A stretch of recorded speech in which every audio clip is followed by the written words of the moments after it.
The stars stretched endlessly above the broken sky as Commander Daniel Hayes pulled himself from the wreckage of his small escape pod. His body ached from the crash, and smoke rose in curling streams from the metal fragments scattered across the sand. The ocean waves rolled calmly against the shore, as if mocking the violence that had brought him here. Daniel had been a soldier, a commander on the frontier, and now he was nothing more than a stranded man. His ship had been ambushed near an uncharted planet. He had managed to survive only by launching himself away in the escape pod. Luck or fate had carried him down to this island. He did not know then that this place was not empty, and that it would soon become his prison for years. The first hours were spent searching for water. He staggered across the island, pushing past thick trees and strange plants that glowed faintly under the dim light of 2 moons. At last he found a stream of fresh water flowing between stones. Daniel cupped his hands and drank deeply. For that brief moment he felt alive, but survival was not going to be his only challenge. He was not alone. Shadows moved among the trees. At first Daniel thought it was his imagination. Then he heard them. Voices sharp and musical but filled with something harsher. Figures appeared, tall and graceful with eyes that glowed faintly in the night. Their skin carried shades of silver, bronze, and deep gold. Their clothing was woven from strange fibers that shimmered like sunlight on water. They were women. Dozens of them, each holding a spear or blade carved from bone and stone. They surrounded him silently, their faces stern and cold. Daniel raised his hand slowly. "I mean no harm," he said, his voice hoarse. "I crashed here. I'm only trying to survive." The women did not answer right away. Instead, one stepped forward, her presence commanding. She wore a crown-like band of woven metal on her brow. Her eyes were sharp as a hawk's. "You are human," she said in accented words. Her tone carried both recognition and anger. Daniel nodded. "Yes, I am." A wave of murmurs passed through the group. Their voices were filled with hostility, and though Daniel could not understand every word, the meaning was clear. They hated what he was. The leader raised her hand for silence. "I am Soraya, matriarch of the Talira," she said. "Our people remember your kind. Humans brought lies, betrayal, and war. Here on this island, no human is welcome. You are a curse that has fallen from the sky." Daniel felt a chill despite the warm night air. He had heard stories of the Talira before, an alien race proud and powerful, known for their distrust of humankind. But he had never expected to land in the heart of their territory. "Please," Daniel said. "I am only one man. I have no weapons, no army. I only ask for mercy." Some of the women hissed angrily at the word. Soraya narrowed her eyes. For a long moment, Daniel thought she would order them to kill him on the spot. Instead, she raised her spear and spoke firmly. "No, death is too easy. You will not leave this island. You will live here alone, trapped until time itself consumes you. That is the punishment for being human." Her words struck him like a blade. The women took his belongings, the small emergency kit, his knife, even his broken communicator, and carried them away. Daniel was left with nothing but his ragged clothes. Then they turned and vanished into the forest, leaving him on the shore with the waves and the stars. That night, Daniel sat by the wreckage of his pod, staring into the fire he had managed to build. The flames crackled softly, but his heart was heavy. He was alone, unarmed, and surrounded by people who despised him.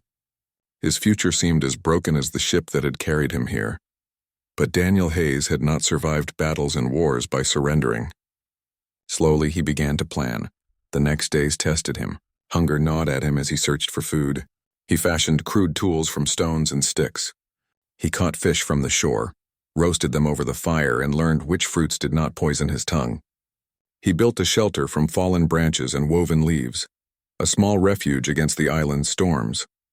From time to time he saw them, the Talira women, watching from a distance. They did not speak, but their eyes were full of suspicion. Sometimes they sent challenges. Once they scattered his firewood. Another time, they left a wounded beast near his camp, hoping it would kill him. But Daniel fought back, not with cruelty, but with determination. He rebuilt his fire, healed from his wounds, and refused to break. The island itself seemed to test him as much as the women did. The days were hot, the nights cold. Rainstorms swept across the land with sudden violence. Strange creatures prowled in the forest, scaled beasts with sharp claws and wings that beat the air like thunder. Daniel survived them all, though each scar on his body told a story of the struggle. As the years passed, Daniel changed. His face grew rough with lines, his muscles hardened from labor, and his eyes carried the calm fire of endurance. He no longer thought only of rescue. He thought of living, of proving that even one human could endure what others thought impossible. And slowly, something unexpected began to happen. The younger Talira started to watch him with curiosity instead of hatred. They saw him mend broken traps, build clever shelters, and share food with animals that wandered near. Some whispered that he was not like the humans their elders spoke of. Others doubted, but the seed of change was planted. Daniel did not know yet that his endurance was reshaping the hearts of those who once called him enemy. All he knew was that he would not surrender, not to the island, not to hunger, and not to hatred. He was human. And humans endured. 10 long years had passed since Commander Daniel Hayes first set foot on the alien island. His beard had turned rough and gray at the edges, his skin toughened by sun and storm, and his body carried the marks of a life lived in struggle. Yet he still stood strong, his will unbroken. What had begun as punishment had turned into proof of human resilience. Every day he built, learned, and adapted. The island was no longer a prison. It had become his home. But for the Talira women who lived beyond the forests, he was still the outsider, the human they were taught to despise. They watched him from a distance, expecting him to fall into madness or despair. Instead, he survived with quiet determination. This contradiction began to trouble their hearts, especially the younger ones who had grown up seeing him endure. The turning point came one night when the sky grew black and the winds roared louder than any beast. A massive storm rolled across the island, bringing with it walls of rain and thunder that shook the ground. Trees cracked and fell, rivers swelled, and the ocean pounded the shores like an army. Daniel, inside his small hut of wood and leaves, knew that he might not survive if the storm worsened. He tied his shelter together with vines and held on as the winds tore at everything he had built. Through the noise of the storm, he heard something else. Screams. Voices high and desperate carried through the rain. Without thinking, Daniel grabbed a thick branch as a walking staff and forced himself into the raging floodwaters. The cries were coming from near the river, which had overflowed into a deadly torrent. There he saw them, 3 Talira women clinging to a tree as the rushing water threatened to pull them away. Among them was a young woman with eyes bright like silver. Daniel recognized her from past glimpses. She was Liara, daughter of Soraya, the matriarch herself. The flood was pulling them toward jagged rocks. Without hesitation, Daniel plunged into the water. The cold struck him like knives, but he pushed forward step by step, fighting the current. He reached the women just as their grip began to slip. "Hold on," Daniel shouted, though he did not know if they understood. He braced himself, dug his feet against the stones, and grabbed Liara's arm. With every ounce of strength, he dragged her and the others toward higher ground. The water tried to pull him under, but he refused to let go. At last, with a final effort, he pushed them onto the muddy bank. He collapsed beside them, gasping for air, his chest burning. The women stared at him in shock. For years they had seen him as the enemy, the hated human, yet here he was risking his life for theirs. Liara looked at him with wide eyes filled with confusion and something more, gratitude. When the storm passed, word spread quickly through the tribe. Some could not believe it. A human saving the matriarch's daughter. To many it was unthinkable. To the younger Talira, it was undeniable proof that perhaps not all humans were what their elders claimed. Liara began visiting him in secret. At first it was curiosity. She wanted to know why he had saved her. "You could have let the river take us," she said one evening, her voice quiet as they sat near the edge of the forest. Daniel shook his head. "Life is precious. No one deserves to be lost to a storm." "You speak as if we are the same," she replied. "We are," Daniel said simply. "We breathe, we fight, we dream. What makes us different should not make us enemies." Liara studied him for a long time. His words were plain, yet they carried a weight that she could not dismiss. Slowly her visits became longer. She asked him about Earth, about the stars, about the life he once had. Daniel told her stories of oceans that stretched farther than the eye could see, of cities that shone with light, and of people who were capable of both great mistakes and great kindness. Other young Talira joined her. At first they came out of curiosity, but soon they came to learn. Daniel showed them how to build stronger shelters against storms, how to purify water using fire and stones, and how to hunt more effectively without wasting. They listened carefully, impressed by the practical wisdom he had gained through survival. But not everyone was pleased. The elders saw danger in this bond. To them, Daniel was weaving lies, slowly wrapping their people in a trap. They gathered before Sariah, warning her that the human must be silenced before he poisoned the minds of the young. Sariah listened, her face unreadable. She had always believed that humans were enemies. She had seen the scars of war and betrayal, and yet her daughter was alive because of this man. Each day more of her people whispered of his courage and his teachings. Doubt crept into her heart, though she tried to deny it. When Liara openly defended Daniel in the council, voices rose in anger. "He will divide us," an elder cried. "He will bring ruin to our tribe." But Liara stood tall. "He saved me when the river tried to claim my life. Would any enemy do that? He has lived here 10 years and still he harms no one." Perhaps the lies we were told were not his but ours. The council fell into silence at her words. Sariah herself said nothing, but in her eyes there was a storm as fierce as the one that had shaken the island. Daniel, unaware of the full debate, continued his life quietly. Yet he noticed the change. The looks of pure hatred had softened into looks of uncertainty, even respect. Children no longer ran from him in fear. Some even waved shyly from a distance. One evening, as he sat near his fire, Liara approached with a question that carried the weight of change. "Daniel," she said softly, "if our people asked for your help, would you give it?" Daniel looked at her, then at the flames. His voice was steady. "I would, because helping others is what keeps us human." Liara smiled faintly, though her eyes shone with worry. She knew the days ahead would test not only Daniel but her people as well. For hatred that lasted generations could not be erased in a single act.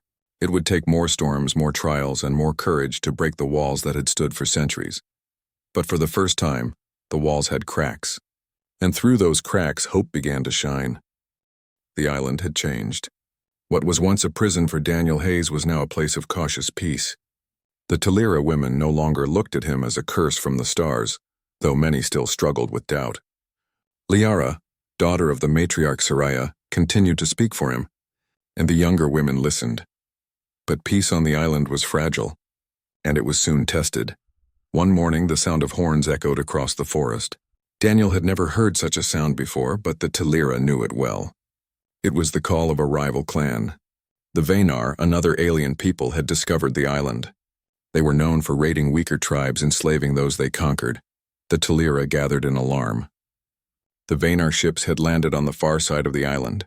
Scouts reported dozens of armed warriors moving toward the village. For the first time in generations, Sariah's people faced an enemy they could not easily repel. The council argued loudly. Some wanted to hide in the deep forests. Others wanted to beg for mercy. Fear filled the air. Daniel, listening quietly at the edge of the gathering, finally stepped forward. "Hiding will not save you," he said, "and mercy will not come. They will take what they want. The only way is to stand together." His words drew angry stares from the elders. "You are human," one spat. "Your kind brings war wherever you go." Daniel met their eyes calmly. "I do not bring war, but I have lived through it, and I know how to survive it. If you want to save your people, let me help." For a long moment, silence fell. All eyes turned to Sariah. Her face was carved with worry, but also with the memory of how Daniel had saved her daughter. At last, she nodded slowly. "Teach us," she said. That night, Daniel walked among the Talira, showing them what he had learned in years of command. He taught them how to form ranks, how to use the land as cover, how to set traps and ambushes. He showed them that courage was not the absence of fear, but the choice to act in spite of it. Liara fought beside him, training her people with fierce determination. The younger Talira, who had once doubted him, now followed eagerly. Even the elders, though hesitant, obeyed Sariah's order. When the Vaynar attacked at dawn, they expected frightened villagers. Instead, they met a wall of resistance. Daniel led from the front, not with a weapon of steel, but with strategies that turned the island itself into their shield. Trenches had been dug overnight to slow the enemy. Hidden pits caught their first wave. Arrows rained down from trees, forcing the Vaynar into chaos. The Talira women, fighting side by side, discovered strength they had never known. They were no longer scattered warriors. Under Daniel's guidance, they became a unit, each move supporting the other. The battle was fierce. The Vaynar pushed hard, but each time they advanced, Daniel's plans turned their strength into weakness. The forest closed around them, traps tore their ranks, and Talira courage met them at every step. In the final clash near the shore, Daniel stood shoulder to shoulder with Liara and Soraya. Together they drove the last of the invaders back to their ships. The Vaynar, humiliated, fled across the waves, vowing never to return. When the dust settled, the island was quiet again. The Talira gathered around Daniel, their eyes wide not with hatred but with respect. For the first time they saw him not as an exile, not as an enemy, but as one of them. Soraya stepped forward, her voice carrying across the village. For many years we believed humans were only bringers of pain. But this man has shown us something different. He has shown us that true strength is not in weapons or conquest, but in unity, courage, and hope. Today the Talira live because of him. The crowd bowed their heads and a cheer rose among the younger women. Liara's eyes shone with pride. Daniel, weary from battle, simply nodded. I only did what anyone should do, stand for those who cannot stand alone. From that day forward, Daniel was no longer a prisoner. The Talira invited him to live among them as an equal. He became a teacher, a guide, and a bridge between two peoples divided by hatred for generations. The island, once a symbol of exile, became a symbol of change. The Talira began to speak of building a new future, not one ruled by fear of humans, but one shaped by the lessons of survival and unity. As Daniel stood on the shore one evening, watching the sun dip below the horizon, Liara came to his side. You have given us more than victory, she said softly. You have given us hope. Daniel looked out at the endless sea, the same sea that had once made him feel trapped. Now it felt different. He smiled faintly. Hope, he said, is humanity's true weapon. The waves rolled gently, carrying his words into the night. And though Daniel Hayes had once been left to die on a hostile island, he had found something greater than survival. He had found a new beginning, not just for himself but for those who once called him enemy.